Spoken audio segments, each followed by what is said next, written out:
Semua nabi dadi roh prahara kiamat itu mun gak dinyali mau muni nafsi. Nabi ini jek kober ngendikan ummati umat. Ketika semua nabi ku pelo wis ra iso muji pangeran, Nabi Muhammad di depan Allah tesih saged muji. Fa ahmaduhu bima hamida allamani ha rabbi. Ketika nabi lain sudah tidak punya nyali bilang alhamdulillah, Rasulullah masih punya nyali bilang alhamdulillah. Sehingga fa Muhammadun ahmadu min ghairi. Hampir semua ulama ngendikan ahmadu yang Muhammad itu afal tafdil. Fa Muhammadun ahmadu min ghairi. Ketika nabi lain sudah tidak bisa atau tidak punya nyali memuji Allah, Nabi Muhammad masih berani memuji Allah ketika mahsyar. Kalau ini cerita ibadah sing ringan-ringan mawon. Tapi dadekne mlebu swarga. Terus kalau badhe cerita siji madzhab Hasan Sadzili. Terus Hasan Sadzili niku thariqah sing dianut Gus Wafi. Kula nggih beberapa kali dapat ijazah saking Mbah Mun saking bapak kula. Di antaranipun nggih pesen teng Gus Wafi, sebagian lewat kula ziarah teng Barozak nggih. Barozak Termas. Abdul Hasan Asyadili itu nate pas teng dalem ditamoni pemuda. Pemuda niku ngrudu. Di kampung kami banyak maksiat, di kampung kami banyak kesalahan. Niku sepundi. Jawab Abdul Hasan Asyadili niku ringan. Sehingga mboten sragen. Contohnya mboten sragen. Sakjane nggih persis, tapi utama niku dereng ngeten sragen. Kok tenggen kula kathah maksiat ngeten-ngeten. Jawab Abdul Hasan Asyadili enteng ngoten. Man ahabba alla yu'sawaha fi ardi alla yu'sawahu fi ardi faqad ahabba alla tadhara maghfiratu wa alla tadhara syafaatuhu sallallahu alaihi wasallam. Dadi wong bayangno donya ora ana salah iku padha karo ora kepengin roh ghafure Allah Subhanahu wa taala. Mulane madzhab Sadzili paling bandel, ngurusi wong bandel paling bandel ya madzhab Sadzili.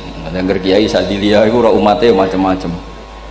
Mane teng Indonesia niku penak, sing ketunan putih seneng Nabi, sing ireng nggih seneng Nabi, sing ra ketunan nggih seneng Nabi. Mulane setan ku bingung.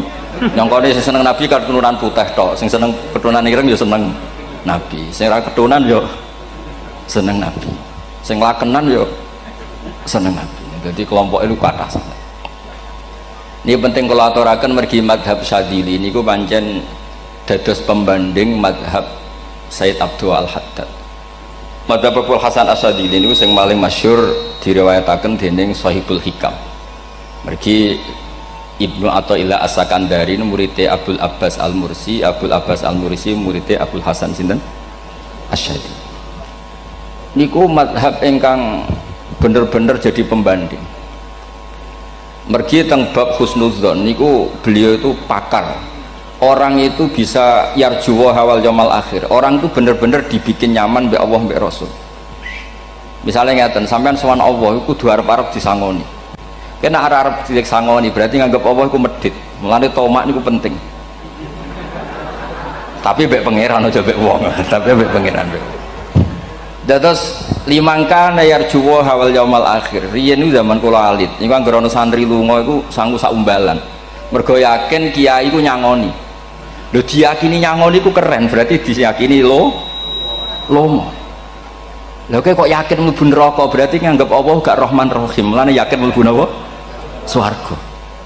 Mau modal urun maulid sak dina ora urun malah entuk. Terus niki wis rontok-rontok salah tapi muga-muga terus ora pangeran. Nggih wau. Nek sampean bener niku sifat ghafuri Allah nganggur, nggih. Kerhane efektif ana sing salah. Mulane wonten cerita wonten tiyang teng multazam donga ya Allah kula paringi mboten nate salah. Iku jawabe pangeran fa'ena adhu ghufra. Wong ora tau salah sifat ghafur iku nganggur. Niki cerita sing sampean aja niru kula. Niki cerita ilmu. Niku mazhab Abdul Hasan apa? Asyadili.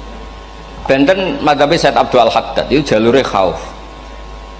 Jadi dosa gede apa cilik? Ora ana gede ora ana cilik. Aja delok sing mbok dosani, aja delok dosane tapi delok sing mbok dosani iku sapa.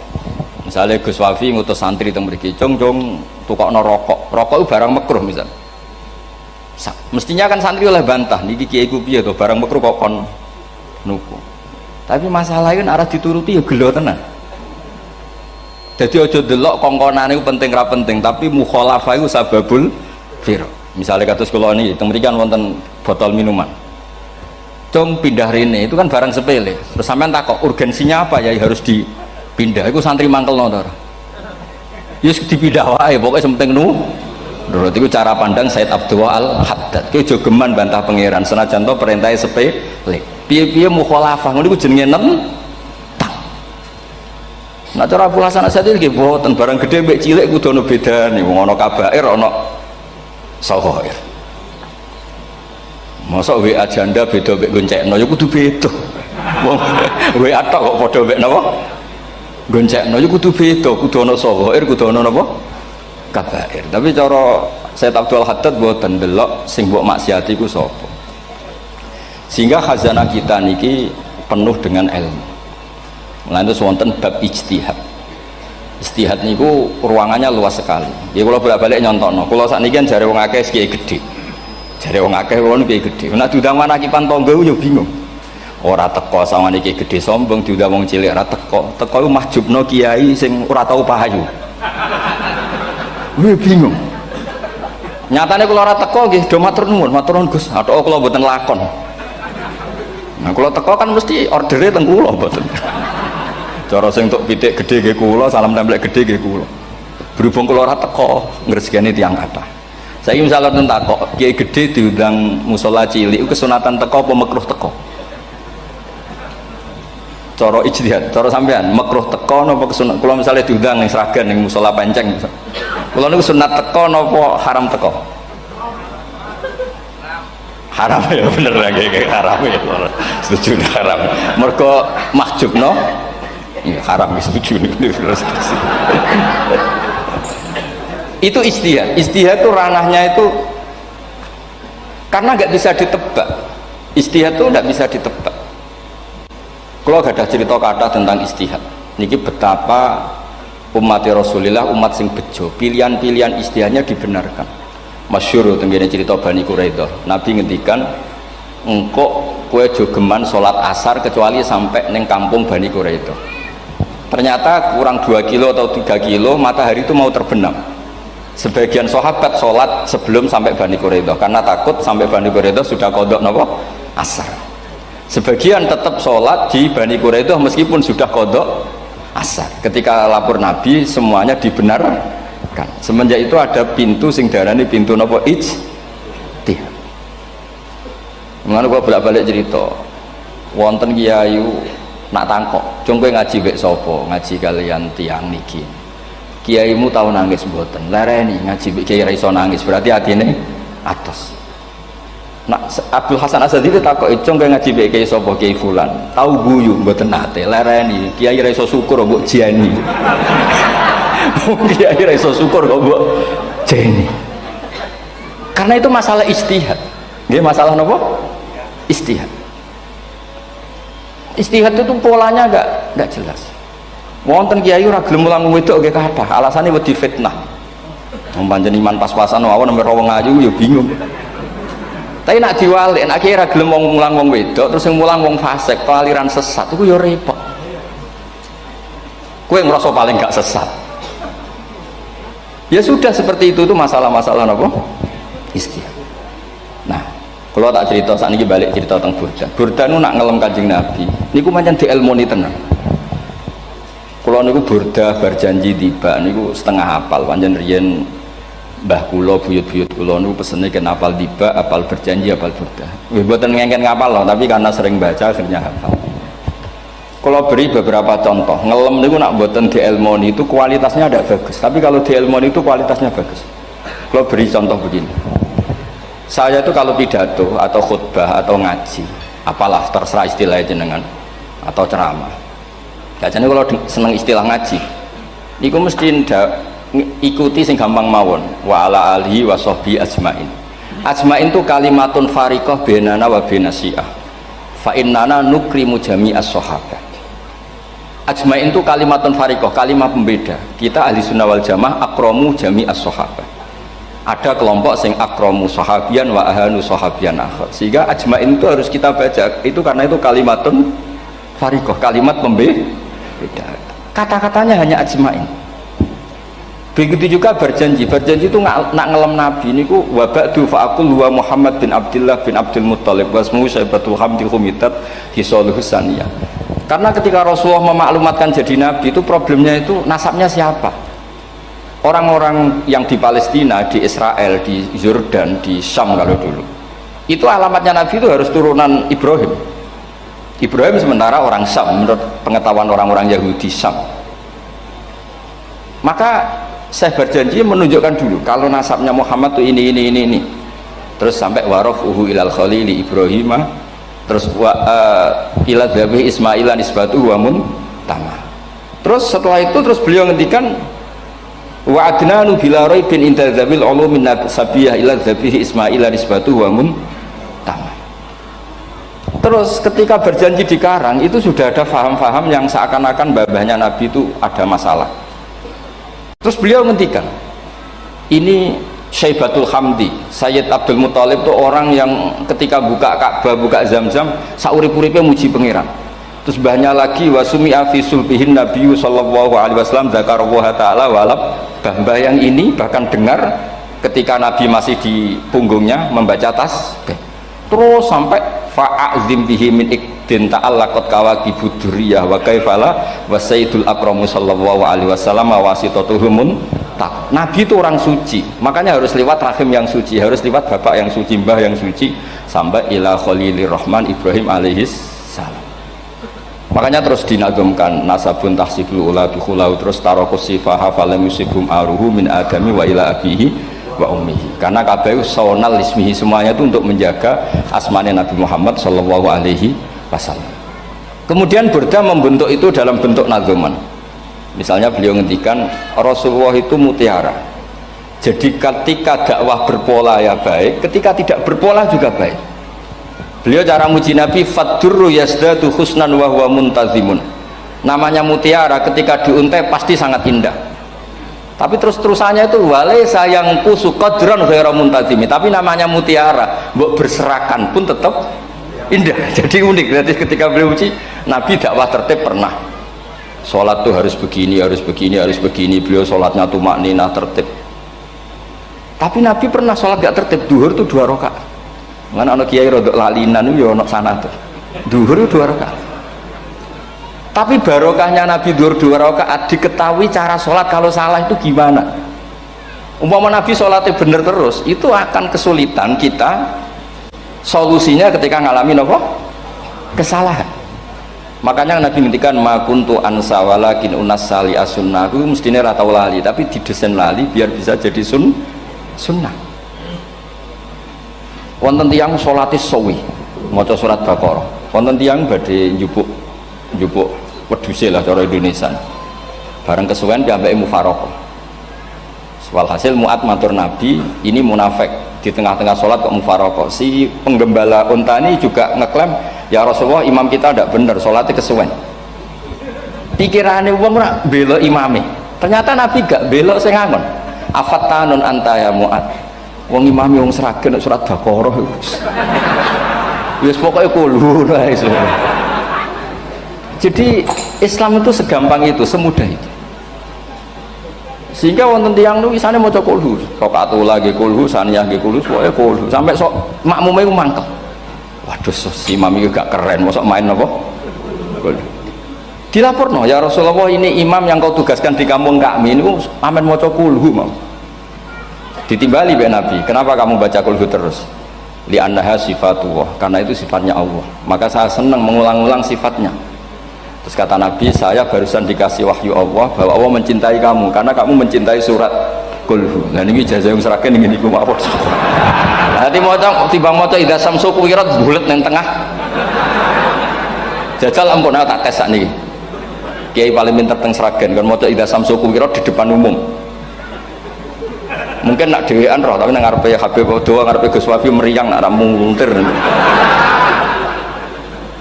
Wah, ngoten niku kula ndek kanca niku imame level desa, bareng imami teng kecamatan salat Id. Mersiapno surat tabarokalladzi biyadil mulk. Suwengi diapalo lanyah sampai ambeke hafid. Niku nyatane ya malah klirune fatal, malah lali ra maca Fatihah. Saking semangate ben ketok imam keren maca surat napa? Tabar. Jadi yo ribet. Terus kula suwun seneng Nabi niku kados senenge para ulama. Niku nak nyipati Nabi niku gampang. Kalau niki beto kitab Saraipun Burdah kalian Saraipun Barjanji. Niku kalau ngelem Nabi, niku sederhana sebenarnya. Tapi itu yang mengena. Bisa ulang lagi niku sing mengena. Misalnya Dawe Imam sing aran Risalah Qusyariyah. Tegene Bukhari ini cerita Bukhari. Nanti semua nabi ketika di akhirat tuh nafsi. Jadi roh prahara kiamat itu mun gak dinyali mau muni nafsi. Nabi ini jek kober ngendikan umat. Ketika semua nabi ku pelo wis ra iso muji pangeran, Nabi Muhammad di depan Allah tesih saged muji. Fa ahmaduhu bimahamida allamani rabbi. Ketika nabi lain sudah tidak punya nyali bilang alhamdulillah, Rasulullah masih punya nyali bilang alhamdulillah. Sehingga fa Muhammadun ahmadu min ghairi. Hampir semua ulama ngendikan ahmadu yang Muhammad itu afal tafdil. Fa Muhammadun ahmadu min ghairi. Ketika nabi lain sudah tidak bisa atau tidak punya nyali memuji Allah, Nabi Muhammad masih berani memuji Allah ketika mahsyar. Karena logikanya begini, kira-kira pikirannya nabi-nabi ini wis kiamat, berarti amal wis ditutup lah, buku wis tutup. Tapi tak pikirannya Nabi Muhammad boten ngoten. Allah itu tidak diganggu oleh apapun, tidak kena atau tunduk sama konstitusi apapun. Sampean ra iso ketemu Allah nih pun akhirat, jangan pun boleh macam-macam nih, pun tutup buku boten saged. Rahmatnya Allah tidak bisa dibatasi oleh akhirat. Saya ulang lagi, rahmatnya Allah tidak bisa dibatasi oleh akhirat. Makanya Nabi tetap berani mengajukan syafaat meskipun sudah finish, sudah akhirat tak sudah finish. Juga Nabi muji-muji Allah, akhirnya Allah ngendikan ya Muhammad irfa' ra'sak wasal tu'tah wasfa'tu syafa'. Sudah Muhammad, kamu minta apa tak kasih. Saatnya beliau minta hak napa? Syafaat, disebut maqamam mahmud. Lan ini kula waos kitab kersane orisinil niki betapa sayangi Rasulullah sallallahu alaihi wasallam teng kita. Ketika nabi lain tidak punya nyali kecuali mikir dirinya sendiri, jadi ku punya ngendikan nafsi, Nabi Muhammad masih gak ada nyali ngendikan apa umat. Itu bukti bahwa nabi itu nggak pernah nggak mikir umatnya. Wala sawfa yu'tika rabbuka apa? Fatar. Ini nabi cek jawab fawwah la ardo wa wahidun ummati finnar. Kalau engkau memberi saya sampai saya puas, maka saya tidak puas dan satu dari umatku masih menjadi ahli neraka. Ini kalau waos nak sampean orang nangis kebablas. Ini cerita betapa Rasulullah Shallallahu Alaihi Wasallam niki jarang tiang maos niki kalau waos kersane tambah mahabbat dengan Rasulullah Shallallahu Alaihi Wasallam.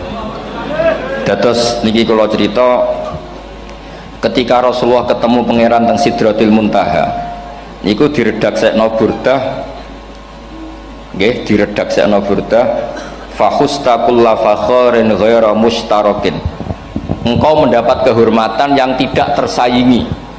Fakhusta kulla fakharin ghaira mustarakin. Jadi engkau mendapat kehormatan yang tidak akan tersaingi. Wajusta kulla maqamin ghaira mustahami. Atau wakhusta kulla maqamin ghaira mustahami. Dan engkau mendapat satu derajat yang enggak mungkin tersaingi. Mustaham itu enggak tersaingi lah. Walhasil ternyata derajat itu apa? Gini ku ketika Rasulullah ketemu Allah Ta'ala teng Sidratil Muntaha niku Sayyidah Aisyah radhiyallahu anha tangklet, ya Rasulullah malladzi auha ilaika rabbuk izqal fa auha ila abdihi ma auha. Qala ya Aisyah aturidina anta alami ma la ya'lamuhu Jibril wala Mikail wala nabiyyun mursalun wala malakun muqarrabun. Nggih Aisyah, bagaimana mungkin kamu tanya sesuatu yang bahkan Jibril itu tidak tahu, Mikael itu tidak tahu, dan semua malaikat yang dekat maupun nabi yang jadi rasul semuanya tidak tahu hubungan saya, kedekatan saya dengan Allah membicarakan apa. Niku sing dimaksud burdah kaima tafuza biwaslin ayya mustatarin wonten sing maca ayyi mustatarin anil uyuni wasirrin ayya muktatamin. Jadi nabi ketika ketemu Allah di Sidratil Muntaha itu ada misteri yang hanya nabi yang tahu. Nabi niki ibu-ibu harus bangga Sayyidah Aisyah jenenge bojo wanita tangklet. Ambek nabi itu sing ngeles. Itu rahasia yang Jibril saja tidak tahu, Mikail saja tidak tahu, masa kamu tanya? Niki khase wong putri ini. Ya Aisyah, as'aluka bi Abi Bakrin ila ma a'lam tani. Gimana cara Jawa tak kadak nomor tuamu nak gak gelem cerita. Terus kunane kuno niku nggih wong wedok niku saged ngancam. Jadi kamane wis ngancam. Aku lapor bapakku, aku juga mulai sama nanti bojo kapan. Ya rada ribet aja ngadepi wong wedok niku rada ribet. Terus faqala akhirnya Nabi cerita, tapi ya tentu tidak semuanya diceritakan. Inni lama kuntu qaba qausaini qultu Allahumma innaka adzabta al umam ba'duhum bil hijar wa ba'duhum bil masih. Oh ya, ini halaman 63 62 tentang kitab Hasyiatul Bajuri alal Burdah. Ya, kitab Hasyiatul Bajuri alal Burdah. Ya Allah, engkau menyiksa umat-umat sebelum umat saya, sebagian bil hijar wa ba'dum bil masih wa ba'dum bil khosfi. Fama anta fa'ilun bi ummati, lalu yang akan kau lakukan untuk umatku itu apa? Reputasi jenengan sama orang-orang yang durhaka itu selalu menyiksa, ada yang pakai batu, yang dilikuifaksi, ada yang pakai ini. Mosok umatnya kekasih jenengan podo ngoten, jadi Nabi ku mun nego lah, nego supaya gak sama. Faqala unzilu alaihimur rahmah min ananis sama wa ubaddilu sayiatihim hasanat. Ndak, saya ndak seperti itu dengan umatmu. Waman sa'alani a'taituhu waman tawakkala saterusé. Terus wa fid dunya asturu alal usad wa fil akhirah usyaffi'u kafihim. Orang-orang yang masih maksiat di dunia tak kasih hak tobat, dan nanti di akhirat tak kasih hak syafaat. Engkau tak kasih hak syafaat. Mulane ini penting dingertosi, bilih ukuran Nabi baik itu gampang nak sampean ngaji ngangge ilmu. Syafaati li ahlil kabair min ummati, sok syafaatku kanggo ngomong sing salah akeh. Wong Nabi ku ra melok dosa kok mikir nyafaati, nak rapi-apike wong ra mungkin. Wong sing dosa iku sampean, sing salah sampean, sing mikir solusine Kanjeng Nabi. Lho wong kok apikane ngono iku gak mungkin ta wong piye. Wong sing salah iku sampean, sing diutang yang sampean, sing kasus iku sampean, sing mikir Kanjeng. Nah itu cara ulama ngelem Kanjeng Nabi. Mulane khodam tuhu bimatihin astaqilu bihi dzunuba umrim madha fi syi'ri wal khodami. Dadi aku ngelem Nabi iku sebagai bentuk ngelem sing dadekno dosaku ben disepuro pangeran. Misalnya kita suka Alphard, muji Alphard, suka Innova, muji Innova, suka kebun, muji kebun. Sing ribet ku nak suka hewan, seneng kucing nggak ngelem kucing. Lho bareng ngelem Kanjeng Nabi kok ora iso. Mulane jare Burdah, aku iku ngelem apa tau iso, mosok aku ora tau ngelem Kanjeng Nabi. Makanya terus beliau hidupnya, kemampuan syairnya didedikasikan hanya ngelem Kanjeng Nabi Muhammad sallallahu alaihi wasallam. Makanya terus ngendikan wa huli kholasi khaira multazim. Saya dedikasikan kecerdasan saya untuk ngelem Kanjeng dan Nabi, dan itu solusi terbaik. Lalu nak ngelem Kanjeng Nabi kadang kebablasan, sampai dikritik banyak ulama karena kebablasan. Gini masyhur beliau ngendikan wala yadi ka rasulullah jahu kabi idzal karimu tajalla bismi muntaqimi. Wonten naskah sing tahalla duka wau teng mriki diwaos napa tahalla napa tajalla Gusti. Tahalla ya. Wonten naskah tahalla wonten tajalla artosipun ngeten. Ya Allah, nabimu ini engkau gelari nabi yang ar-raufur rahim, sebagaimana yang sering disebut Habib Ali Al-Habsyi. Jika nabimu itu ar-raufur rahim, maka ketika engkau mau menyiksa saya dengan atas nama engkau al-muntaqim, zat yang tukang nyiksa, yang menyiksa, maka gelar engkau kepada nabi yang ar-raufur rahim itu kamu kemanakan? Jenengan kudu konsisten, terus kadung ngarani nabi ini jenengan raufur rahim. Maka sifat jenengan yang muntakim jangan pakai dulu, karena saya ini umatnya Nabi yang kamu beri gelar Raufur Rahim. Paham tak jenengan? Maksudnya ya ojo sido nyiksa wong kadung mbok arani Raufur Rahim. Dadi wala yadi ka rasulullahi jahu kabi idzal karimu tajalla tatahalla bismimun takim. Terus sekarang Burda jenenge Muhammad. Allah kadung janji wong sing jenenge Muhammad ora bakal disiksa. Sebetulnya maknanya ya Muhammad Sayyidul Anbiya nih. Tapi ketika ono panggilan Muhammad ke depan, Muhammad gak boleh disiksa. Jeneng kula nggih Muhammad. Terus Burdanu saking yakinnya ngendikan fa innali zimmatan minhu bi tasmiyati Muhammadan wa wa afal khalqi bi zimman. Gusti jenengan kudu eling nami kula niku Muhammad. Wong sing jenenge Muhammad itu ora oleh disiksa. Padahal maksudnya ora oleh disiksa kan kanjeng Nabi Muhammad, tapi piyambake namine Muhammad.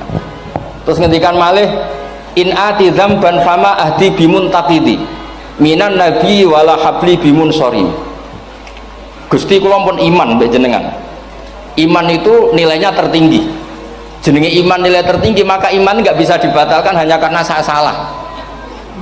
Jadi pangeran kok diruwayu dipeksa kudu ngakoni nek dene umat Rasulullah sallallahu alaihi wasallam dan in ati lamun nekani ingsun dampan ing dosa fama ahdi bimuntaqidin, maka perjanjian saya dengan engkau tidak boleh dibatalkan. Itu termasuk hebatnya umat Rasulullah sallallahu alaihi wasallam, apapun salahnya niku tetap diakoni umat Rasulullah sallallahu alaihi wasallam. Mergo termasuk kelebihan Nabi nu gadah hak napa?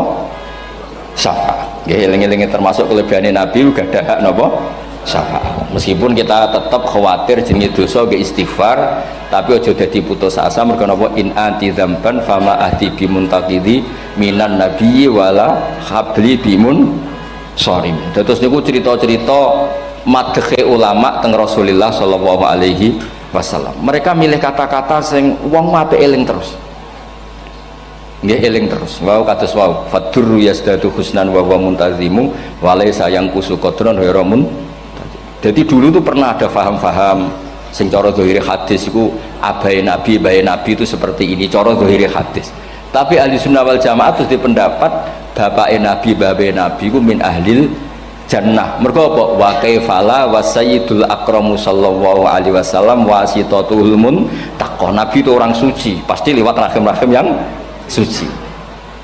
Minal aslabi thahira ilal arhamiz zakiyatil fakhirah. Itu logika yang dibangun sehingga terus mantep baru kayak wau mau sedibak mau berjanji kiyakan wong Islam an nabi min abihi wa ila jaddi sampai Adam niku kabeh tarokus sifaha falam yusibhum aruhu min adami wa ila abihi wa ummi. Begitu juga masalah iman. Soal misalnya ada pertanyaan ilmiah, lalu Ibrahim gimana karena nanya Azar itu kafir. Zaman ada Nur Rasulullah sallallahu alaihi wasallam Azar belum kafir. Setelah intikal ke Ibrahim baru Azar kafir. Atau ada yang menjawab istilah abun di situ itu majas. Sebetulnya Azar bukan bapak kandung tapi apa? Paman. Selalu ada jawaban ilmiah dari ulama-ulama ahli sunnah wal jamaah. Tapi kalau pesen teng jenengan sementing niku mau berjanji napa bodan niku ada 1-2 bait yang jenengan tahu maknanya sehingga nanti kualitas mahabbah kita, kualitas kecintaan kita pada Rasulullah sallallahu alaihi wasallam niku tambah. Misalnya ngeten, kula kan nekuni tafsir ya. Ada ayat rubama yawaddul ladzina kafaru law kanu muslimin. Niku hampir semua mufassir konsensus sepakat jeng ben nek wong Islam mlebu neraka. Niku sampean kudu donga, nek mlebu neraka muga-muga jejer wong kafir sing kecangkeman. Niku dinyek. Jarene iman nekani mau oleh jutene neraka padha wae aku. Apa meneh misalnya sampean hafal Quran jejer wong sing hafal jare kapit kok ora mlebu napa neraka. Kudu ana sing ngenyek. Mergo Allah nu tersinggung sak usah ana wong sing napa ngenyek. Akhirnya Allah tersinggung. Niku sing diceritakno tiba. Wa izzati wa jalali la ja'altu man akhlasa li bisyahadati kaman kadzdzaba bi adkhiluhumul jannata bi rahmati. Ora iso wong dekne tauhid apapun salahe wong dekne ndek tauhid ora ngarah dadi ahli neraka selawase kaya wong kafir. La ja'altu ora bakal gawe sapa ingsun man akhlasa li bisyahadah orang yang tauhidnya benar kaman kadzdzaba bi sebagaimana orang yang tidak bertauhid sama saya adkhiluhumul jannata bi rahmati. Padahal Allah dilapuri malaikatnya kira diprovokatif. Malaikatnya lapure wajadnahum asrafu ala anfusihim wa wajadna amalahum minadz-dzunubi ka'amsalil jibal. Jare pangeran wis timbang seputi Gusti wanane salah tok. Reputasine salah tok. Ghairu annahum yasyaduna alla ilaha illallah wa anna muhammadar. Niku jawabe pangeran wa izzati wa jalali la ja'altu man akhlasoli kaman kadzdzaba bi adkhiluhumul jannata bi rahmati. Nah, lafat-lafat seperti ini kita akan punya harapan ketika ndelok umat sing carane iman tesih blepotan, carane sholat cek blepotan, carane zakat cek blepotan. Kita selalu punya harapan barokahnya iman, barokahnya mahabbah ning Rasulullah sallallahu alaihi wasallam, mereka tambah hari tambah baik. Jangan beragama yang tidak punya harapan, karena agama ini bagi yang punya harapan, dimangka yarjuwa wal yaumal akhir, bukan yang tidak punya harapan. Kanjeng Nabi sekaruan Nabi orang terbaik dilarani wong Taif, disiksa wong Mekah. Niku malaikat usul kula siksane ya Rasulullah karena mereka menghina kekasih Allah. Mereka ada iman. Nabi masih punya harapan. Mungkin mereka ada iman, tapi asawah ayyukhrija bal arju ayyukhrijawah min aslabihim may ya'budu wa la yusyriku bihi syai'an. Anak bapak orang iman, aku cek diharapan anak putune iman. Dan sedekah Rasulullah sallallahu alaihi wasallam. Saniki kata bapak era poso, anake melok TPQ, bareng poso njuk gendong, akhirnya bapak izin melok poso. Bapaknya maca Quran ra tau, bapaknya nekani wisuda anake hafid. Mulane bapake ora kena dibentuk, ya arep-arep napa? Anake. Nah anake ora kena dibentuk ya arep-arep putune nganti Imam Mahdi turun nang ngoten wae. Pokoke agama niki limangka nayarjuwa wal yaumal akhir. Terus kula suwun sak napa? Madzhab Abdul Hasan Asyadzali. Nggih pancen madzhab niku kathah, tapi kula suwun agama teng zaman akhir dawuh Mbah Mun kudu kathah rojae. Nggih mergi walladzina amanu asyaddu hubbal lillah. Dawuh Imam Ghazali ar-roja yuqaddam alal khauf. Mergo roja dadekno mahabbah. Orang yang punya harapan itu lebih mudah mahabbah. Dan hubungan kita dengan Allah itu hubungan mahabbah. Ini ku walladzina amanu asyaddu hubbal lillah. Saman roh anake wakal kok hubungane putus asa mesti maksudno. Tapi nek hubungane iso wae saiki nakal so ben ga. Iso wae saiki goblok so ben ga. Senajan to so ben ra terbukti lah, penting hidup itu ada harapan. Guys, penting hidup itu apa? Ada harapan. Kata ulama ngendikan afdhalul ibadah intidharul farad. Apa ibadah selalu punya apa? Harapan. Terus Indonesia yang seperti ini kita berharap akan lebih baik, akan lebih baik. Wong cilik kula niku sing jilbaban mau keluarga ketok. Sakniki kathah tiyang napa? Jilbaban. Cilik kula tiyang salat kuwi masjid nggih mboten serame sekarang. Sampeyan ra iso grutu, tapi salat tok tapi atine ngene-ngene. Wah ya ribet nak ngoten sampeyan nyoal ideal nggih ribet. Pira-pira gelem napa? Pira-pira purun napa? Salat purun teng masjid. Sampeyan ndak usah memaksa ideal, wong kita ndak pernah napa? Ideal. Terus kula suwun cerita-cerita teng tiba teng berjanji bahwa Nabi sahibus syafa'ah, Nabi nu tiyang sing peduline napa ummati. Jadi ketika Nabi lain mboten gadah nyali ngadepi hisab, ngene iku do muni nafsi, Nabi tesih gadah nyali mikir umate ngendikan mati. Carane apa? Muji pangeran bima hamida allamani rabbi. Lane dawuh iki teng ulama-ulama dawuh fa Muhammadun ahmadu min ghairi. Makanya summiya Muhammadan mergo li annahu satu wasammihi idza wada'atihi Muhammadan li annahu satu madun apa? Ubah wa summiya Ahmad li annahu ahmadu min ghairi. Ini hampir semua ulama ngendikan ketika teng mahsyar semuanya Nabi gak punya nyali untuk matur minta sama Allah. Mergo wis kiamat berarti wis nis Nabi tesih gak ada pikiran Allah itu tidak terhalangi oleh kiamat, Allah tidak terhalangi oleh akhirat, Allah tidak bisa dihalangi apapun, sehingga Nabi tetap wani jaluk pangeran. Berarti mujine Nabi ku lebih top karena tahu Allah itu tidak terbatasi. Nah karena Allah tidak terbatasi, podo-podo Allah wapian, wis tak jaluk kanggo umatku sing mati alat tauhid. Berhubung Nabi ngoten terus Allah ngendikan ya Muhammad irfa ra'sak napa wasal tu'tah wasfa tusyafa. Muhammad kepala kamu angkat, kamu minta apa saya turutin. Terus Nabi minta hak napa syafaat. Seseorang bertobat. Dulu umatnya Nabi Musa ada yang menyembah anak sapi ijel, itu harus tobat. Itu tobatnya ekstrim betul. Kalau tobat sekarang kan cukup istighfar sama istighosah. Kalau dulu enggak, liyak tulal bari uminkum al mujrima, yang terbebas dari dosa menyembah anak sapi, membunuh yang terlibat atau pernah menyembah anak sapi. Makanya ayatnya apa? Fatubu ila bari'ikum faqtulu anfusakum. Ya, jadi orang-orang yang pernah menyembah anak sapi itu tobatnya apa? Faqtulu anfusakum. Sebab itu semua ulama berkewajiban menerangkan nasa mansuh. Sampai Sayyidina Ali suatu saat ada mubalek atau ustadz itu ngajar di masjid, ditanya, kamu tahu nasa mansuh enggak? Enggak tahu. Terus kata Sayyidina Ali, berhenti jadi mubalek, lisensinya dicopot.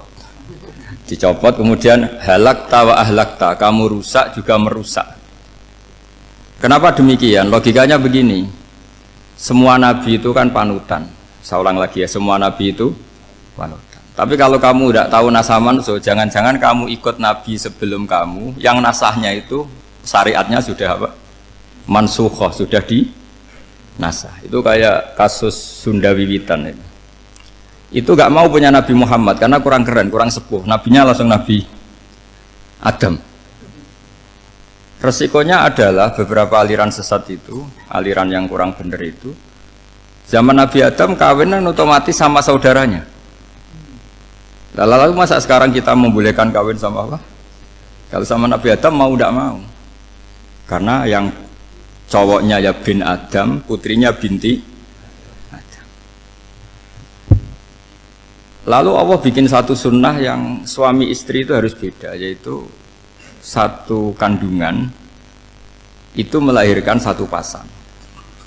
Dan mulai dulu memang pasangannya orang jelek itu orang cantik, makanya agak sial itu yang perempuan-perempuan itu memang mulai dulu gitu. Kalau cantik itu kesunatannya dapat jelek. Nanti sama-sama masuk surga karena yang cowoknya ibadahnya syukur, yang ceweknya sabar, itu nanti sama-sama. Nah kebetulan si Qabil itu ganteng sekali Qabil. Berpasangan dengan Labuda itu jelek gembrot, pokoknya tidak cantik. Enggak lah, kebalik. Qabil itu berpasangan sama Iklimah. Jadi Qabil ganteng, punya adik kandung namanya Iklimah itu cantik sekali. Yang Habil itu rapati apa? Berarti yang Habil apa? Ya rapati ganteng, berbarengan dengan Labuda juga rapati cantik. Nah karena tadi ya berarti Qabil bareng siapa? Iklimah, Habil, Labuda. Maka untuk kawin ini nggak boleh satu kandungan. Jadi dulu karena nggak ada perbedaan ibu bapak, mau tidak mau beda. Yang penting beda. Yaitu akhirnya apa? Qabil dapat Labuda, yang Habil dapat Iklimah karena beda kandungan. Itu sudah cukup. Nah, akhirnya kan nggak terima si Qabil. Masa orang ganteng dapat orang jelek. Jadi mulai dulu itu maunya orang ganteng ya dapat orang cantik, nggak terima. Tapi Allah ngatur seperti itu. Akhirnya terjadi percekcokan. Nah, dulu itu semuanya itu religius, sehingga ukuran percekcokannya masih religi, yaitu ya gini saja, kita ngadakan kurban, yang diterima itu ya menang. Ya ternyata dalam kompetisi itu yang menang siapa?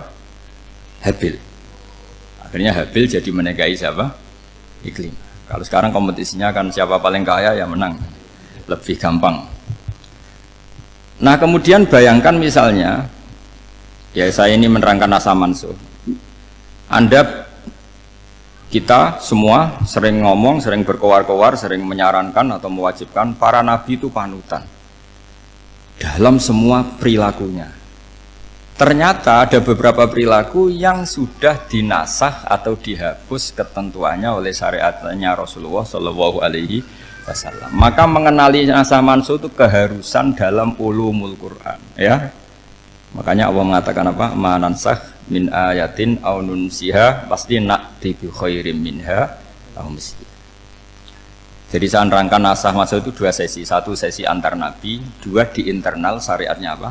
Nabi. Sekali saja hari ini tok, sudah setelah itu anggap pinter sudah. Kalau sudah jangan tanya lagi. Nah, ada beberapa lagi syariat yang masalah metode. Dulu Nabi Nuh itu dibolehkan oleh Allah saking mangkelnya sama orang kafir. Saya ulang lagi, orang kafir itu kan biadab sekali, nempat buminya Allah, makan rezekinya Allah, kemudian mengkafirkan Allah. Pikirannya Nabi Nuh, orang biadab gini nggak layak hidup, itu pikirannya Nabi Nuh. Kalau dia pakai militer, tidak punya militer, ya pakai langit akhirnya. Pakai kekuatan langit, beliau berdoa, Rabbi la tazar alal ardi minal kafirina dayyar. Innaka intazarhum yudillu ibadaka wa la yalidu illa fajirong kafar. Ya Allah, mereka ini orang-orang kafir, padahal pakai bumi engkau, pakai rezeki engkau, matikan semua saja, jangan sisakan satupun. Karena kalau masih sisa, nanti anak turunnya ya gitu, gennya gendo ya pasti melahirkan gendo. Gen wala yalidu illa fajirong kafar. Kalau kamu sisakan pasti melahirkan generasi gendo lagi, kafir lagi. Dituruti sama Allah. Kecuali orang 80 yang ikut Nabi Nuh. Nah, orang 80 yang ikut Nabi Nuh ini selamat karena iman. Maka generasi yang sekarang ini termasuk saya semua ini semuanya turunan orang iman. Maka kita ini punya dua status. Satu, Allah kadang manggil kita ya Bani Adam karena faktanya kita turunan Nabi apa? Adam. Panggilan kedua adalah zurriyataman hamalna ma'anu. Orang-orang sekarang itu pasti turunan orang yang ikut perahunya Nabi Nuh. Jadi nasab kita ini sudah steril. Sudah tidak ada nasab lewat kafir karena yang kafir sudah habis. Semua orang sekarang itu turunan Nabi Nuh, yaitu disebut apa? Zurriyataman hamal nama, yaitu sekitar orang 80. Nah, oleh Allah Subhanahu wa taala syariat seperti ini pernah dituruti, yaitu akhirnya mereka mati semua kecuali orang 80 yang mukmin. Tapi uniknya Allah apa? Era Rasulullah Shallallahu Alaihi Wasallam, Nabi kita Nabi Muhammad itu diutus rahmatan lil alamin. Ketika Nabi didustakan, diusir, disakiti, malaikat gunung, beberapa malaikat sing ahli adab spesial eksekutor lah kira-kira gitu. Muhammad, kamu bilang saja ke saya, kalau kamu ingin orang-orang Mekah Abu Jahal CS, saya hancurkan. Tapi apa kata Nabi? Saya berharap kalau mereka belum iman, anak cucunya iman. Karena bagaimanapun sperma ya atau calon bayi atau calon keturunan itu kan ada fi aslabir rijal atau fi zuhurir rijal. Jadi kalau dalam ilmu agama itu gen manusia itu disimpan di zuhurir rijal di punggung lelaki, nanti dipindah ke arhamin nisa. Logikanya gini, ini dengerin ya, logikanya gini, misalnya Abu Jahal itu di situ ada orang namanya Ikrimah, itu anaknya Abu Jahal, itu orang mukmin, akhirnya ya jadi orang alim. Abu Lahab itu di rahimnya, di punggungnya ada perempuan namanya Darroh, akhirnya juga orang mukminah. Saya berikan contoh. Khalid bin Walid itu anaknya Walid. Walid itu musuh besarnya Rasulullah. Tapi di punggungnya ada orang bernama Khalid. Ini dengerin. Nah di punggung ini kira-kira Allah sudah tahu apa belum? Jawabannya sudah tahu. Artinya kalau ini mati atau kamu bunuh, kamu sebenarnya nggak bunuh orang kafir saja, bunuh calon orang mukmin yang sekarang masih bersemayam di punggungnya orang-orang kafir. Jadi bisa saja orang yang sedang kafir itu ada sekian calon generasi yang suatu saat mukmin. Itu syariat yang diajarkan ke Rasulullah Shallallahu Alaihi Wasallam. Karena kasofnya Nabi, kasof itu satu kondisi di mana seorang Nabi itu dipertontonkan sesuatu yang nggak kelihatan. Itu dalam bahasa Arab kasof atau mukasyafah. Nabi dipertontonkan ternyata banyak orang kafir yang di punggungnya itu ada calon generasi mukmin atau muslim. Akhirnya Nabi gak berani, jangan bunuh. Mungkin bapaknya ada iman tapi anaknya iman. Betul, Abu Jahal punya anak Ikrimah, Abu Lahab punya anak Darroh, Walid punya anak siapa? Khalid. Itu mirip seperti kita, bapak era sholat, anak ETPK sholat, akhirnya bapaknya katut sholat. Banyak gak di Indonesia, bapaknya tidak bisa baca Quran, anaknya hafid. Itu kalau bapaknya kamu habis, tidak ada yang meselin. Makanya biarkan hidup saja. Nah, artinya gini, andai kan tidak ada ulama yang menerangkan nasa mansuh, dikira syariat Nabi Nuh itu abadan mu'abbadat, selamanya lama. Sehingga main teror sama orang kafir sah berdasar Nabi Nuh. Padahal kita sudah ganti Nabi, yaitu syariatnya Rasulullah Shallallahu Alaihi Wasallam. Masyhur itu ketika Nabi ngendikan, saya tidak minta mereka dihukum, tapi ya Allah saya minta Allah mahdi qaumi fa innahum la ya'lamun. Mereka kafir itu karena tidak tahu. Sehingga ada periode. Loh kalau perang itu beda, perang itu konteksnya duel, itu tidak harus sama Abu Jahal, Abu Lahab. Ada penjahat mau bunuh kamu wajib perang enggak? Wajib. Penjahatnya meskipun muslim apa harus kafir? Meskipun muslim. Maka kata ulama fikih sebetulnya perang duel itu bukan syariat muslim sama kafir tok. Masih muslim sama muslim, misalnya ada orang mau merkosa istri kamu, terus dia pamit gini, saya muslim loh, beri hak loh. Enggak bisa. Saya penjahat loh, muslim, jadi kamu nggak boleh merangin saya, ngelawan saya kan muslim. Nggak bisa, tetap harus dilawan. Makanya kata ulama-ulama fikih, pertarungan sama musuh itu tidak harus sama orang kafir. Orang muslim pun yang mengganggu kehormatan kita, misalnya mau merkosa istri Anda, itu harus dilawan. Makanya Nabi ngendikan mangkutilah duna mali fahuwa syahid, mangkutilah duna harimi fahuwa syahid. Orang yang mati karena membela kehormatan keluarganya atau hartanya, maka dia mati syahid. Dan penjahat yang mati ini muhaddarun damu, diabaikan sehingga nggak kena kisos, membunuhnya nggak kena. Misalnya ada penjahat mau bunuh kamu duel menang, kamu nggak kena kisos karena ini muhaddarun damu, diabaikan kehormatannya. Padahal dia muslim, apa? Muslim. Ini perlu. Jadi ini mengaji ini agak jelimet tapi gampang. Kan kalau paham nggak paham selesai, jadi yang nggak baca selesai itu. Sehingga kalau nggak ada nasa mansuh, maka orang selalu berpikir, pokoknya yang penting ikut Nabi. Nah itu bahayanya kalau Anda tidak tahu detail, jangan-jangan syariat yang kamu ikuti itu syariat yang sudah berstatus mansukhoh, telah dicabut. Dan itu banyak. Makanya kata Sayyidina Ali ketika ada orang ngajar nggak tahu nasa mansuh, halakta wa ahlakta, kamu rusak dan merusak orang lain.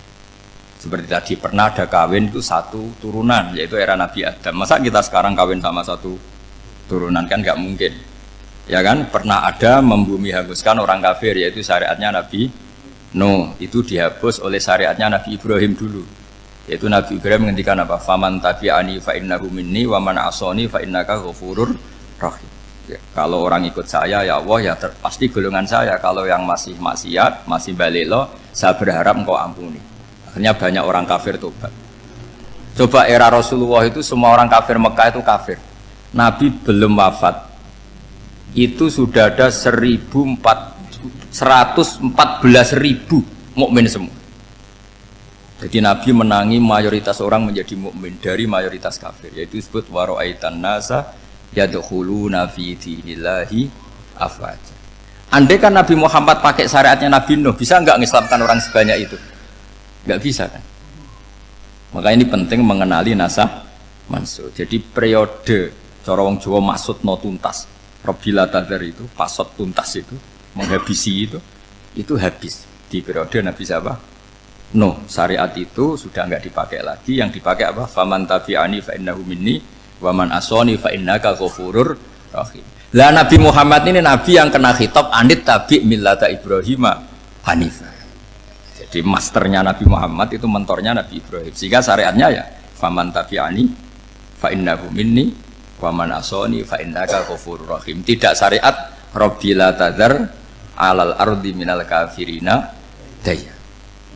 Jelas ya. Jadi mengenali nasa mansuh itu penting sekali karena kalau enggak Anda halakta wa ahlakta, kamu merusak diri kamu sendiri juga merusak orang lain karena menfatwakan hukum yang sebetulnya sudah berstatus mansukh. Hanya berdasar itu kan syariatnya nabi-nabi dulu. Syariat yang apa? Syariat yang enggak pernah terhapus hanya satu, usuluddin, yaitu tauhid. Itu sama. Tapi kalau syariat itu beda-beda atau furu'iyah itu beda-beda. Itu tadi saya beri contoh era Nabi dulu kalau ada pakaian najis dipotong, dibuang. Era Nabi Muhammad dicuci. Orang kafir dihabisi oleh langit. Era Nabi Muhammad nggak boleh, bahkan didoakan Allahumma hdi qaumi fa innahum la ya'lamun.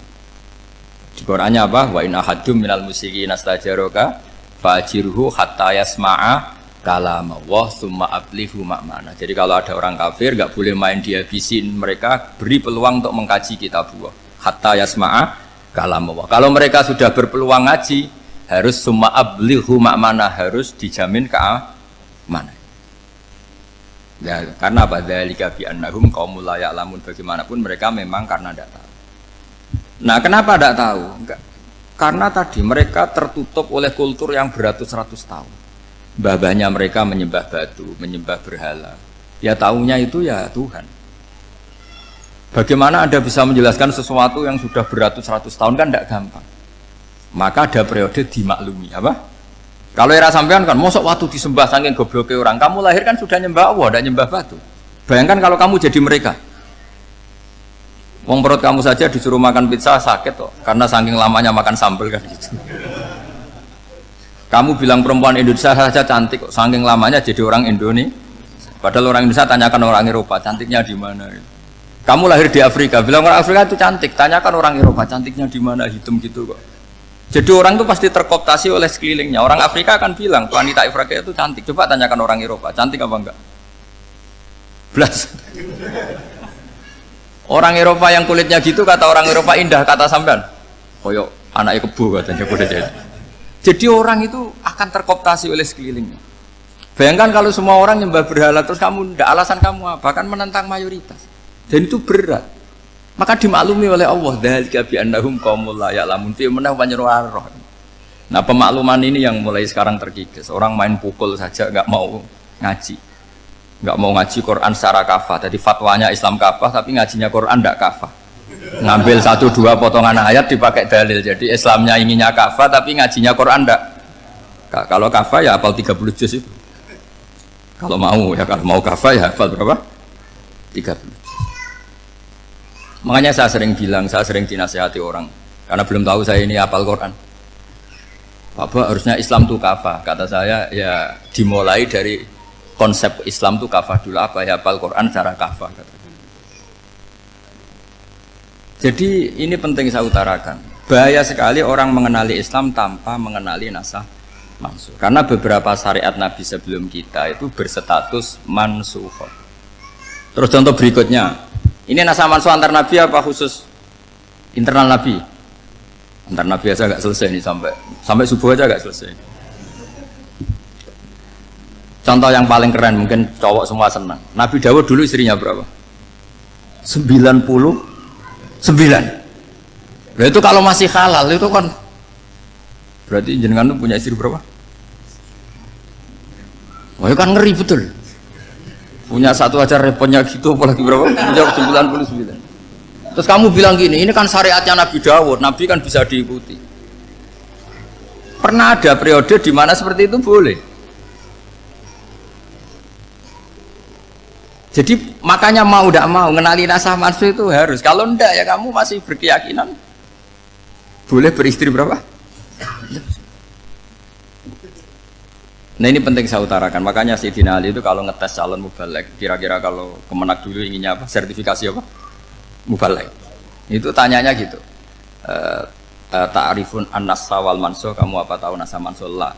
Jawabnya Sayyidina Ali, halak tahu ahlak tahu, kamu orang yang rusak. Karena tadi takutnya ada syariat yang sudah mansukh dipakai. Itu tadi misalnya kita ini tidak umatnya Nabi Nuh, tapi pakai syariat Robbila tadar alal ardi minal kafirina. Terus ketiga begini, misteri manusia itu.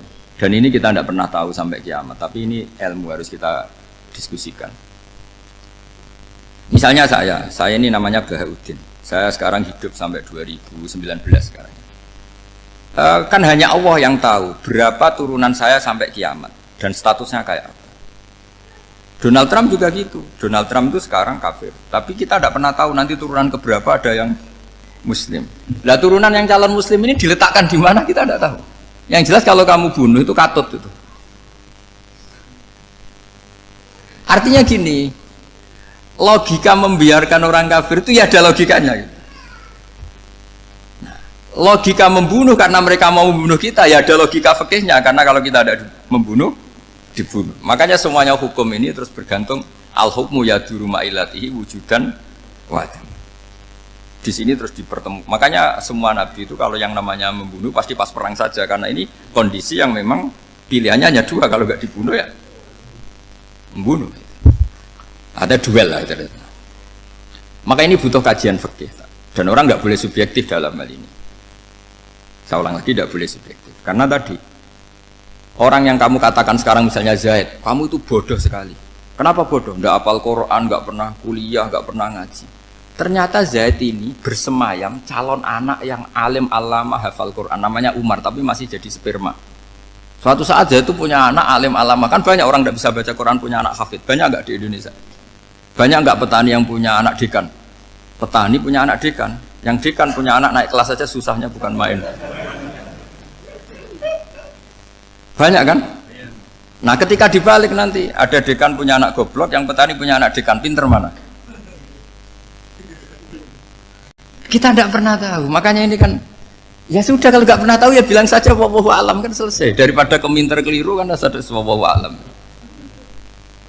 Makanya cerita favorit guru saya Kiai Haji Maimun Zubair itu punya apa namanya Kiai Zubair. Itu cerita favoritnya itu ada santri namanya Soleh. Soleh itu alim alama.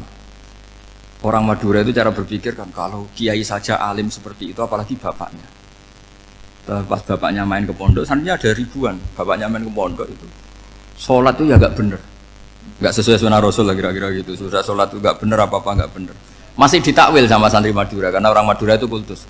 Mungkin khilaf itu satu khusus, pokoknya perlakuan khusus. Suatu saat saking bodohnya orang itu kenceng tuh pinggir musola. Wah ini nggak bisa ditakwil lagi, akhirnya nggak bisa ditakwil tuh nggak. Wah ini sudah nggak bener ini, nggak bener. Singkat cerita santri tadi nggak kuat matur ke kiainya, Pak Yai, jenengan sealim itu kok bapaknya segoblok itu. Kenapa? Ya, dia kenceng pinggir musola. Oh, bapak saya itu pinter sekali. Kok bisa? Karena beliau yang memutuskan saya mondok sampai saya jadi alim alama seperti ini. Yang bodoh itu mbah saya. Yang bodoh itu mbah saya kan.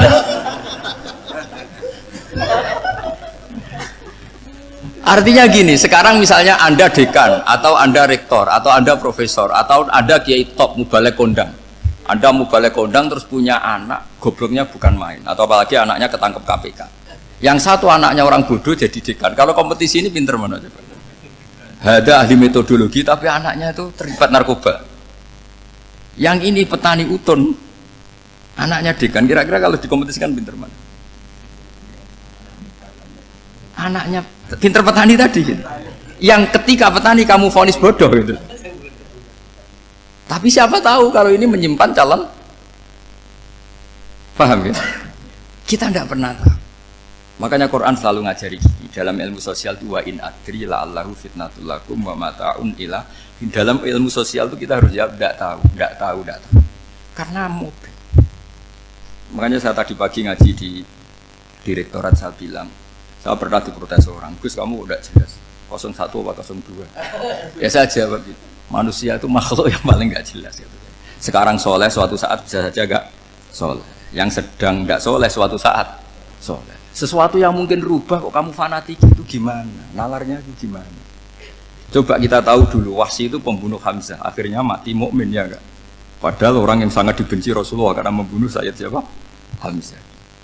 Sa'labah yang tukang itikaf di masjid akhirnya su'ul Fatimah. Kita tidak pernah tahu. Nah kalau nggak pernah tahu ya tidak usah terlalu fanatik biasa saja. Kayak jenengan seneng saya itu ya saya tidak tahu sampai kapan ya tidak tahu. Saya seneng sampai kapan ya tidak tahu. Kayak suami istri itu. Pas nikah harmonis bulan madu sampai kapan bertanya. Yang jelas paling awet itu pasangan jelek itu pasti nggak awet. Makanya jadi guyonan tuh. Pasangan itu jangan baik-baik gak awet, kalau jelek itu awet. Ternyata maksudnya cantik sama ganteng itu suatu saat pasti jadi jelek.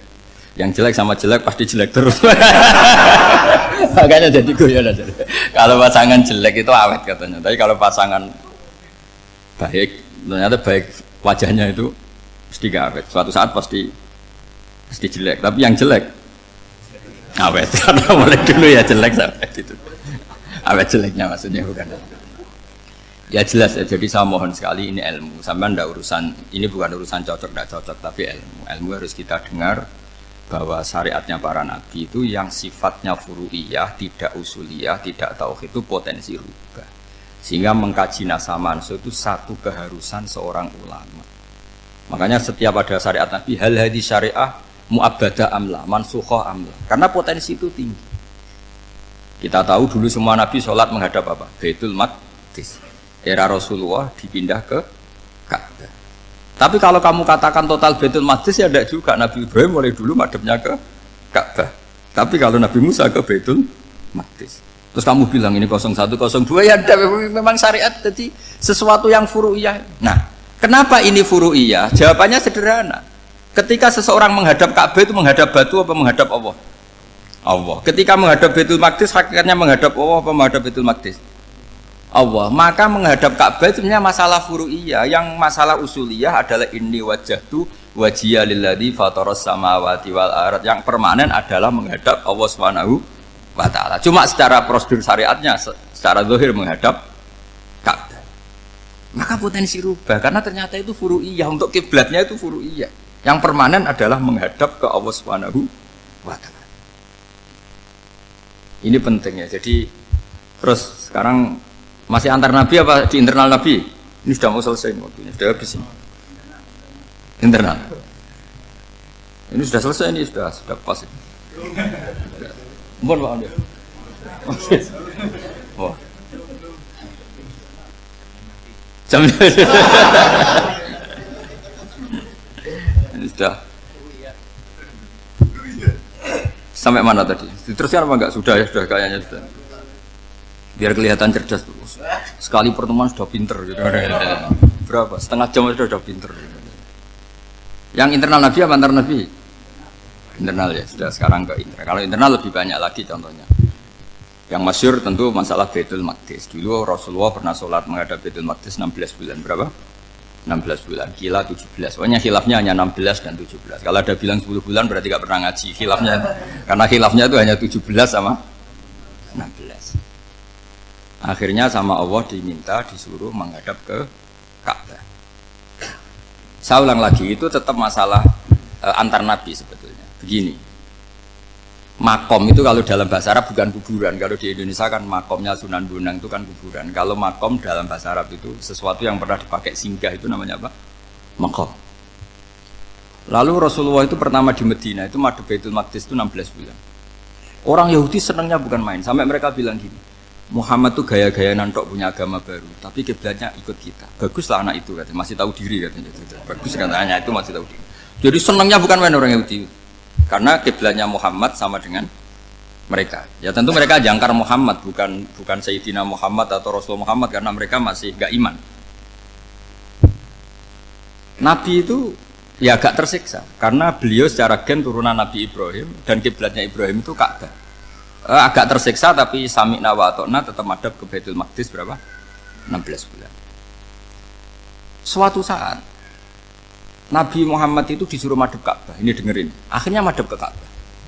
Apa yang terjadi? Orang Yahudi komentar gini, Muhammad itu gimana? Dia di perantauan, rindu sama keluarganya. Terus rindunya itu diaplikasikan jadi perilaku agama. Jadi dia madhep Ka'bah dianggap kangen. Kayak saya kan orang Rembang.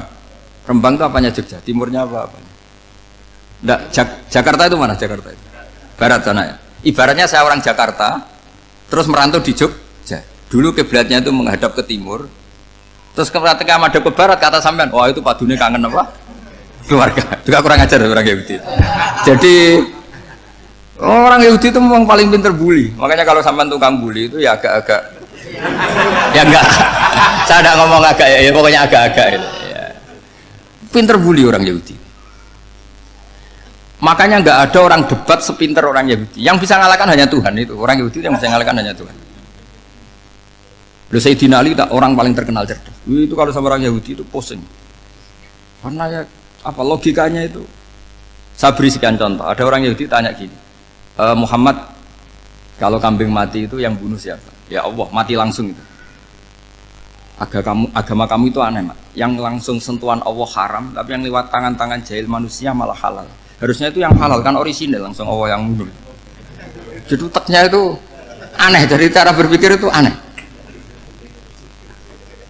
Nah cara sampean ini kan, nak halal pangan kue. Tapi Nabi kan nggak boleh bertutur kata kasar gitu.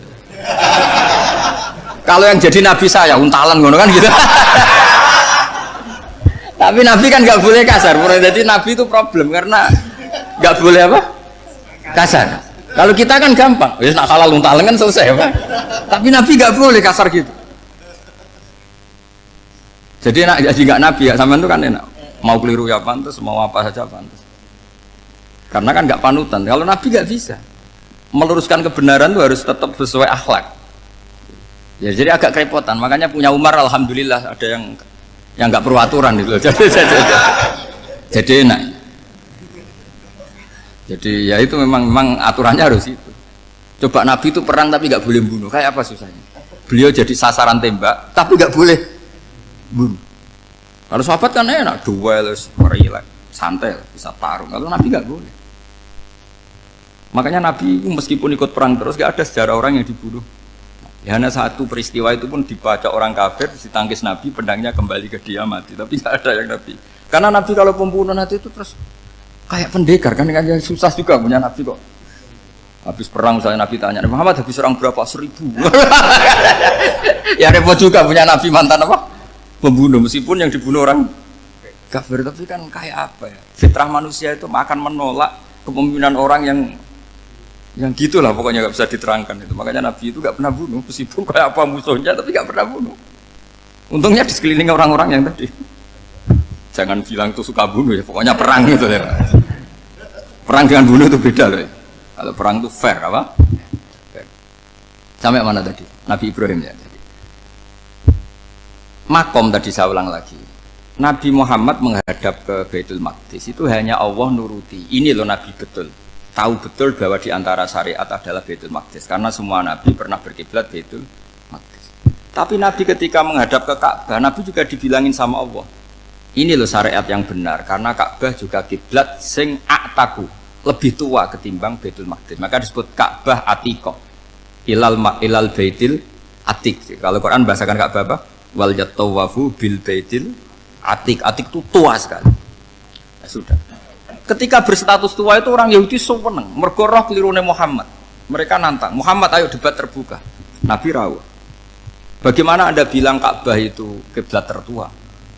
Wong Ka'bah itu pertama yang menghadap sana itu ya kamu. Semua Nabi menghadapnya ke Baitul Maqdis. Terus Nabi Muhammad mulai berargumentasi ilmiah tadi. Enggak, Ka'bah itu kiblatnya Ibrahim. Jadi Ibrahim dulu itu yang mulai dulu kiblatnya itu di Ka'bah. Terus orang itu tanya buktinya apa? Terus dijawab fihi ayatum bayinatum maqam Ibrahim. Ternyata di situ ada jejak kakinya Nabi Ibrahim, yaitu batu yang diinjak beliau ketika bangun Ka'bah. Itu argumentasi ilmiah. Lah barang orang Yahudi kehilangan ilmu, itu gobloknya orang Yahudi. Makanya yang bisa mengalahkan Yahudi hanya Allah Subhanahu wa taala. Luang Ibrahim saja golongan kita, pengikut kita. Ibrahim itu pengikut Yahudi. Wah, itu Nabi mulai senyum-senyum, mulai tertawa-tawa. Wah, itu goblok, orang terdidik. Karena itu ibaratnya kayak kamu bilang Soekarno itu pengagum Puan Maharani. Kira-kira seperti itu. Soekarno itu pengikut Puan, karena Yahuda itu Yahuda bin Yakub bin Ishak bin Ibrahim. Saya ulang lagi ya, nasabnya Yahudi ya Pak, Yahuda bin Yakub bin Ishak bin Ibrahim. Jadi Ibrahim itu mbah keempat dari Yahuda. Tapi karena mereka kalah debat, Ibrahim itu pengikut Yahudi, itu sama dengan bilang apa? Soekarno itu pengikut Puan Maharani. Itu kan jadi aneh. Atau Gus Dur pengikut Mbak Yeni, atau Basim Asari pengikut Mbak Yeni, itu kan aneh. Wah, akhirnya sama Allah diingatkan. Makanya ada ayat ha antum haula hajjatum fi malakum bi ilm falimatu hajuna fi ma laysa lakum bi ilm. Perjanjian debat ini semuanya harus ilmiah. Tapi kenapa perdebatan Anda malah ndak ilmiah? Akhirnya orang Yahudi iftadohu, malu semua. Wah, semuanya Muhammad itu satu-satunya kekalahan orang Yahudi. Tapi ayat-ayat seperti ini itu enggak populer. Ayat ha antum haula'i hajastum fi malakum bi ilm falimatu hajuna fi ma laysa lakum bi. Jadi Islam, betapa hebatnya Islam. Kalau debat harus ilmiah. Dan Kanjeng Nabi menantang, ini perjanjian kita debat ini ilmiah. Kenapa sekarang jadi tidak ilmiah? Yaitu kamu mengatakan Ibrahim itu pengikut Yahudi, padahal Ibrahim dengan Yahudi itu dulu Ibrahim. Makanya Islam kalah, man. Tapi tetap ra Islam, tapi nah, makanya terus Ka'bah dibuktikan ketuaannya lewat apa? Fihi ayatum bayinatum maqamu Ibrahim. Itu bukan makam kuburan. Karena makamnya Nabi Ibrahim tetap di Hebron, tempat Palestina. Kira-kira itu Palestina. Jare Israel yo ning Israel, bola menang di. Jare ning Israel yo ning Israel, jare Palestina ning. Saya pernah ziarah ke sana di Hebron. Di makamnya Nabi siapa? Ibrahim. Jadi jelas ya, jadi nasa mansuh itu ketentuan yang dikehendaki Allah Subhanahu wa taala untuk menguji loyalitas manusia, menanggalkan semua akalnya. Makanya saya mohon sekali siapapun yang ngaji saya dimanapun, sekali-kali manusia itu harus menanggalkan akalnya. Sekali Anda pakai akal, maka Anda akan ingkar dengan nasa mansuh. Nasa mansuh itu hukum yang direvisi, yang dibatalkan. Makanya orang Yahudi lagi-lagi pinternya orang Yahudi, merovokasi orang-orang yang Islamnya belum kuat, diprovokasi gini. Ungzuru ila Muhammadin tahayyara fi din yukhillu yawman wa yuharrimu ukhra. Lihat itu Muhammad, dia kebingungan cara beragama. Kadang bilang A, besok bilang B. Jadi nasa mansub dianggap satu bentuk kebingungan. Gak kurang ajar tapi.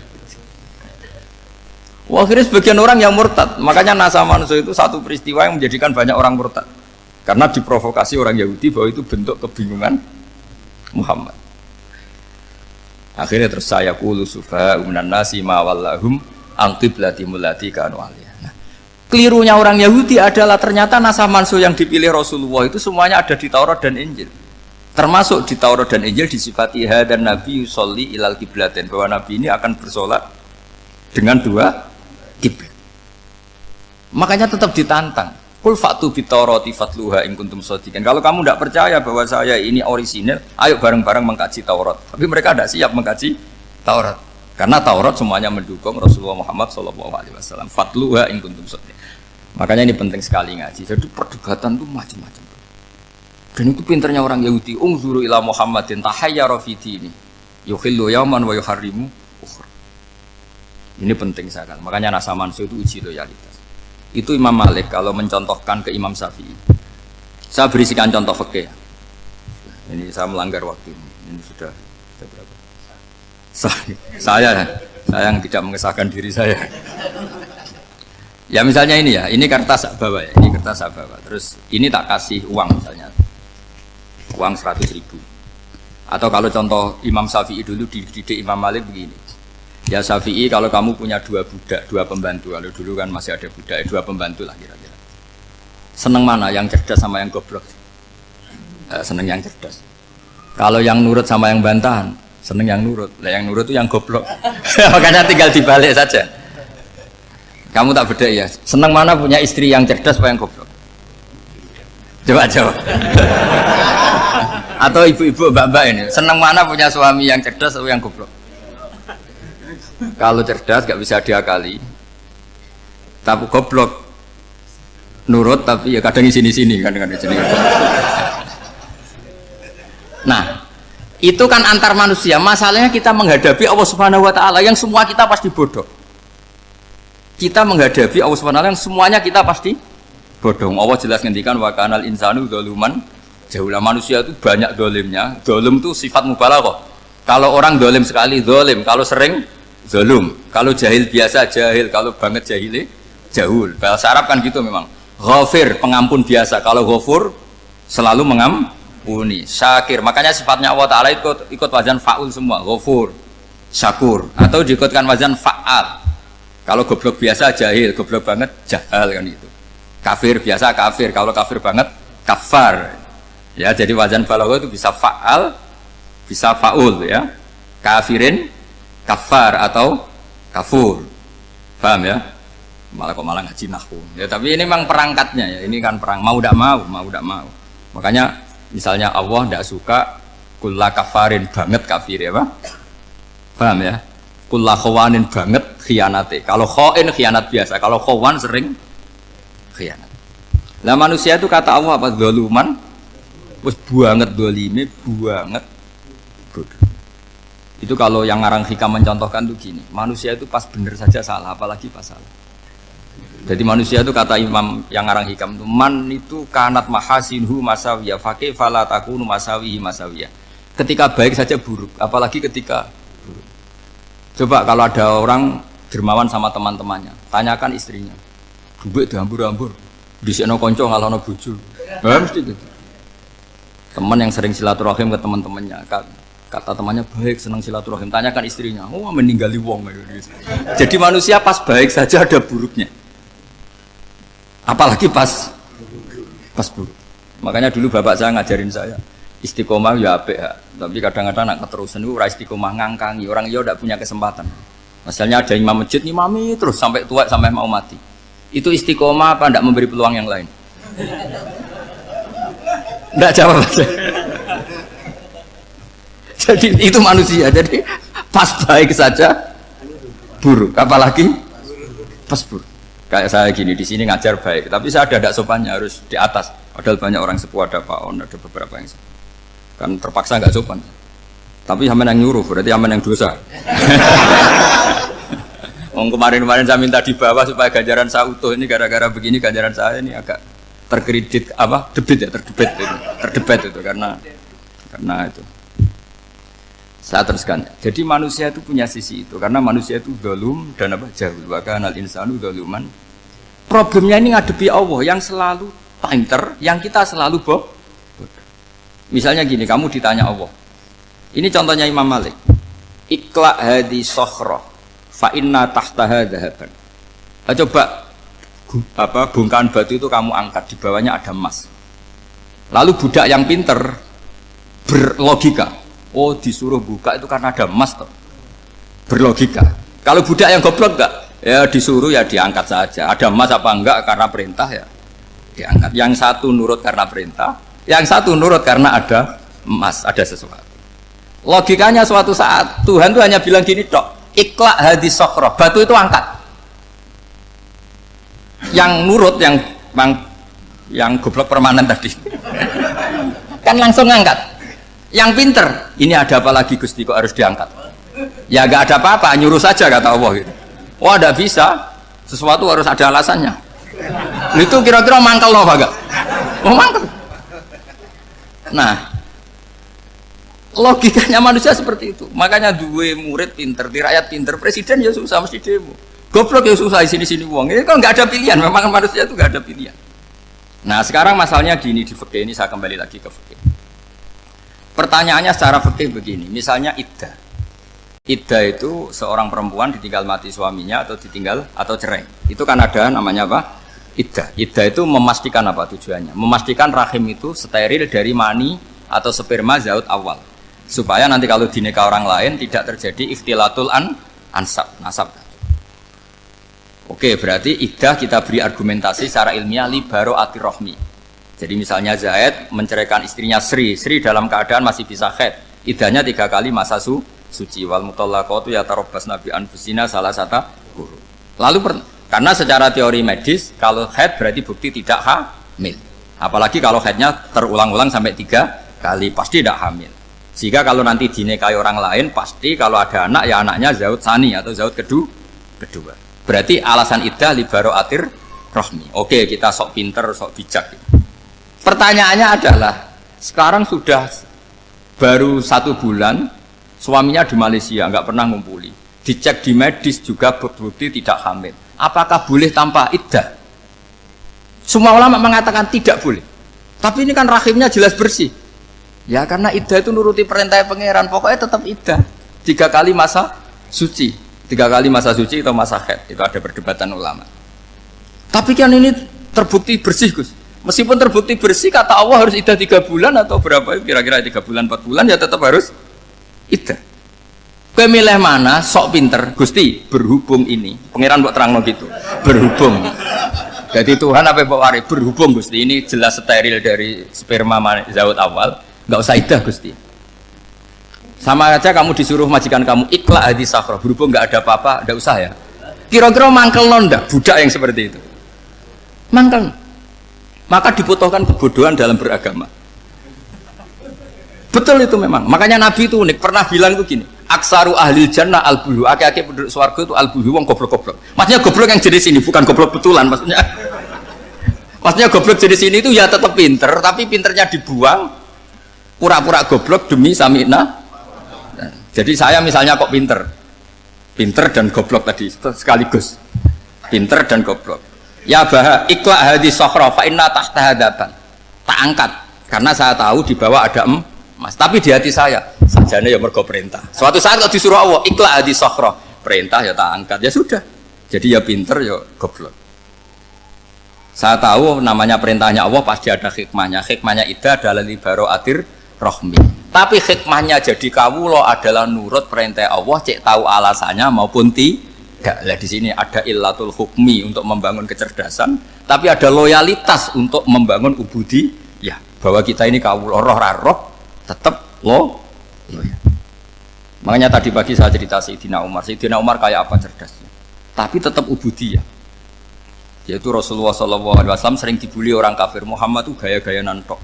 Wong ra oleh nyembah berhala, ra oleh nyembah watu, jebule ini nyembah Hajar Aswad. Karena dilihat dari jauh kan tetap nyium Hajar Aswad. Coba kalau kamu lihat dari jauh, kamu sujud dari jauh kan kayak sujud sama batu. Makanya Sayyidina Umar karena orang kafir masih cara berpikir gitu, tiap nyium Hajar Aswad itu komentar gedumel itu. Alim tu annaka hajarun la tadurru wa la tanfa. Walau la anni ra'aitu Rasulullah qabbalaka ma qabbal. Aku roh nak watu ya raman doroti raman faati. Kalau saja saya tidak melihat Nabi nyium kamu, saya tidak sudi nyium kamu. Jadi tidak berdoa doa mustajab itu tidak berutuh. Karena apa? Umar tahu ini masalah secara tauhid. Kalau saya doa depan Hajar Aswad nanti dikira syirik karena berdoa di depan batu. Tapi kalau saya tidak nyium nyulayani sunnah Rasul yaitu nyium Hajar wis tengah-tengah nyium sambil gerutu itu sudah kompromi. Ya nyium tapi gerutu. Kayak apa? Makanya ya cerdas tapi ya goblok tadi ya cerdas. Itu uniknya Rasulullah. Jadi muji orang pintar ya sudah langit. Tapi Nabi pernah dalam satu hadis mengatakan aksaru ahlil jannah al-bulbu. Aki-aki penduduk swarga itu orang bodoh. Artinya orang bodoh itu bukan bodoh betulan. Dia meninggalkan akalnya demi loyalitas ubudiyah. Nah, untuk menutup sesi ini terakhir betul, tak tutup setelah ini selesai. Untuk menutup itu bukti begini, perang Badar itu perang yang nggak mungkin dimenangkan umat Islam karena orang kafir itu 1000 dengan pasukan full dengan peralatan perang full. Rasulullah itu tahun kedua Hijriah itu pasukannya hanya 313. Itu pun pedang itu untuk orang 5 itu hanya ada pedang 1. Jadi kalau mau dibaca orang sih kamu nilai pedangnya aku itu kan nggak kebayang perang dalam keadaan seperti itu. Jadi mesti kalah, orang kok mungkin kalah mesti. Tapi Nabi tetap bilang saya ini disuruh Allah perang ya harus berangkat, yaitu perang Badar. Kata para sahabat, ya Rasulullah ini nggak masuk akal, sudah nggak usah perang, ini nggak masuk akal, mau setor nyawa. Sudah gitu dadaan, nggak ada persiapan. Lucunya apa? Sahabat itu ketika Nabi tetap berangkat. La akhrujanna walau waqti. Nabi menginginkan saya tetap berangkat meskipun sendi. Setelah Nabi berangkat sekian meter, tuh sahabat ikut semua. Kata Nabi, lah kamu kok ikut? Ya ikut saja. Kata kamu mesti kalah. Ya anggap saja setor nyawa. Demi loyalitas pada jenengan. Itu makanya nggak ada periode sebaik periode sahabat. Tapi yang gerutunya jalan. Karena gerutu ini bawaan ilmiah. Makanya kita loyal sama presiden. Tapi yang nggak cocok ya gerutunya jalan. Tapi bawaan mencintai Indonesia tetap jaga stabilitas. Itu bawaan cinta Indonesia, bukan cinta pejabatnya kadang. Gerutunya jalan, tapi bawaan loyal sama Indonesia tetap mengaku. Bawaan loyal sama Rasulullah tetap ikut perang, bawaan akal karena nggak masuk akal ya gerutu. Dan itu uniknya Quran itu mengapresiasi itu dan dianggap nggak masalah. Saya bacakan ayatnya. Kama akhrajaka rabbuka min baitika bil haqq wa inna fariqam minal mu'minina lakarihun yujadilunaka fil haqqi ba'dama tabayyana ka'annama yusaquna ilal mauti wa hum yanzurun. Peristiwa Badar ada peristiwa kamu itu keluar untuk perang. Sahabat kamu ngikuti, tapi mereka lakarihun, enggak senang sebetulnya. Karena enggak masuk akal. Ya geremeng tapi ya derek. Yujadilunaka fil haqq, mereka mendebat kamu dalam kebenaran. Jadi ya Rasulullah wong perang kawan kalah jenengan lakoni alasane nopo? Lah kok melok? Ya saya harus ikut jenengan Nabi. Itu unik. Kalau orang sekarang mana mau, kalau nggak masuk akal nggak mau melakukan. Coba misalnya istri kamu belajarnya dikurangi, anggap saja petualangan latihan hidup di masa lalu, nggak mau. Padahal petualangan itu hal yang indah. Petualangan itu kan hal yang indah, kan nggak mau. Oh ngirit tuh alasan. Tapi lucunya kalau dijak camping bermiskin-miskin di hutan mau. Karena karpe dewe, tapi nak suami yang ngongkon. Ayolah seminggu ini kita model miskin, anggap saja petualangan masa lalu. Enggak mau. Karena pinter, apa? Coba kalau bodoh. Ya ngono ya apa-apa Mas. Tapi resikonya nak bodoh, pas kamu sakit ya dibiarin. Karena dia melihat sakit kan biasa, namanya manusia. Jadi makanya ini pilihannya susah, hidup itu masih susah makanya ini. Jadi uniknya Quran gitu, Quran itu membolehkan psikologi manusia. Makanya Allah ngendikan kutiba alaikumul qital wa huwa kurhul lakum. Ya saya tahu kamu tidak suka perang, Allah yang ngakui bahwa kurhul, enggak apa-apa. Tapi ketidaksenangan kita harus dilawan demi mengikuti Allah dan misalnya perempuan Allah juga gitu, wa ashiruhunna bil ma'ruf. Gauli istri kamu muamalah secara baik. Kata Allah fa in karihtumuhunna fasa antakrahu syai'a wa ja'alallahu fi khairan katsira. Mungkin ada watak yang kamu tidak suka, tapi di situ ada kebaikan. Allah ngaku yang namanya suami mesti ada watak yang enggak suka dari istrinya. Juga sebaliknya lebih banyak lagi yang suami istri kamu tidak suka watak kamu. Juga enggak suka hidung kamu, wajah kamu banyak lah yang enggak disuka. Tapi demi kestabilan negara suami istri ini, mereka loyal, justru itu bagus. Maka jagalah ilmu, juga jagalah loyalitas. Itu yang perlu saya utarakan. Jadi makanya agama ini dibangun dua. Satu kecerdasan hikmah, yaitu ya al-hukmu ya duru ma'ilati wujudan wa adaman. Tapi juga ada ubudiyah, bahwa agama ini milik Allah, maka sami'na wa ata'na. Karena begini logikanya, saya ulang lagi masalah batu. Iqla hadis sokhro fa inna tahta adaban. Terus saya angkat, pembantu saya ngangkat, dia saya gaji atas nama apa? Nurut kan? Atas nama menemukan emas apa atas nama nurut? Nurut, karena emas itu juga penemuan saya, milik saya. Ngangkat batu yang nggak ada emasnya juga atas nama nurut. Jadi rapot yang saya berikan ke pembantu saya itu tentang nurut dan tidak nurut. Saya kan tidak peduli dengan cerdas dan tidak cerdas. Itu kan tidak sesuatu yang menguntungkan saya.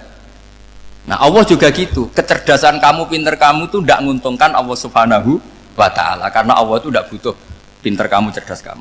Allah hanya butuh mental ubudiyah kamu. Makanya Allah mensifati nabinya hanya subhanalladzi asra bi abdihi, karena status tertinggi manusia adalah sifat kehambaan. Makanya ya Tuhan nafsul mutmainnah irji'i ila rabbiki radhiyatam mardiyah fadkhuli fi ibadi, berstatuslah sebagai hamba baru wadkhuli jannah. Nah kalau kamu berstatus hamba ya harus baik, gak usah kalian bantah.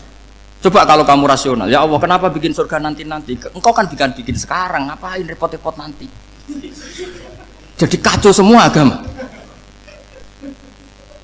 Makanya yang perlu didahulukan adalah status ya Tuhan nafsul mutmainnah irji'i ila rabbiki radhiyatam mardiyah fadkhuli fi ibadi, masuklah berstatus sebagai hamba saya. Khasnya hamba tadi ya cerdas, karena semua yang diperintahkan Allah pasti ada hikmahnya, tapi kecerdasan ini kadang kita tinggalkan demi loyalitas ubudiyah. Terus ngoten mawon kula ngapunten ingkang kathah, mugi-mugi niki barokah. Assalamualaikum warahmatullahi wabarakatuh.